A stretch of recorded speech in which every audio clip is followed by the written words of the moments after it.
So you're here. Good. I was hoping for company. You see, I've got stories, dark ones, chilling ones, the kind that keep you up at night. Mythical creatures, curses, horrors you can't escape. Shall we begin? Don't worry, I won't bite. Much. The nine-tailed fox, a name that is widely recognized in Chinese mythology, carries tales full of intrigue and mystery. In the ancient text, the classic of mountains and seas, the nine-tailed fox is described as a divine beast. It says, "On the Qingqiu mountain, there is a beast resembling a fox with 9 tails. It sounds like a baby crying, can devour humans, and those who eat it are immune to poison." This description paints the nine-tailed fox as both an auspicious symbol and a creature with mysterious powers, embodying both blessings and potential danger.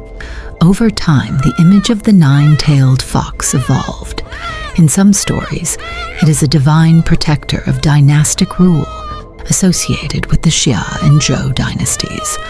In others, it transforms into a seductive spirit, bringing calamity wherever it goes. Today, we are going to recount a lesser-known tale of the nine-tailed fox, said to take place at the foot of Zhong Mountain. Long ago, at the foot of Zhong Mountain, there was a peaceful village where people worshipped the nine-tailed fox as their guardian deity. Every spring and autumn, the village priest would lead the villagers to the nine-tailed cave at the mountain's peak, offering lavish tributes, including freshly brewed rice wine, tender game, and jewels wrapped in silk. The villagers believed that as long as the nine-tailed fox accepted their offerings, their lives would be blessed with good harvests and harmony. However, this harmony was shattered one year. A group of outsiders, bandits from far away, arrived in the village. They had heard that the nine-tailed fox's fur could be used to make an elixir of immortality. Threatening the villagers, they demanded a guide to lead them up the mountain. Initially, the villagers resisted bravely, but the bandits' leader seized the parents of Lin Shan, the priest's young apprentice, forcing him to comply. Left with no choice, Lin Shan secretly poisoned the offerings. With trembling hands, he carried the tray to the cave and placed it before the nine-tailed fox. The fox emerged gracefully from the shadows, its fur pure white and its 9 tails flowing like silk ribbons. It sniffed the offerings, a hint of suspicion flashing in its eyes, but it ultimately trusted the humans it had protected for generations. As the nine-tailed fox consumed the offerings, its strength began to wane. Seizing the moment, the bandits rushed forward and bound it with thick iron chains, attempting to strip its 9 tails. When the first tail was severed, blood gushed out like a crimson fountain, staining the ground. The fox let out a heart-wrenching cry that shook the entire mountain. Lin Shan stood frozen in tears, overwhelmed by guilt and sorrow. Finally, unable to bear the sight, he drew his dagger and desperately cut through the chains binding the fox. But it was too late. The nine-tailed fox, now gravely weakened, lifted its head with its last ounce of strength. In a faint but resolute voice, it said, "Human greed will pay the ultimate price." With that, the fox transformed into a blinding red light and vanished into the depths of Zhong Mountain. From that day on, the village was cursed with unending misfortune. Overnight, the village's river turned blood red, as though dyed by 1,000 sacrifices. Small crimson bubbles floated on its surface, releasing a stench so foul it made people retch. The villagers dug wells, hoping to find clean water, but every attempt yielded only foul-smelling, muddy liquid. Even the livestock sensed the dread.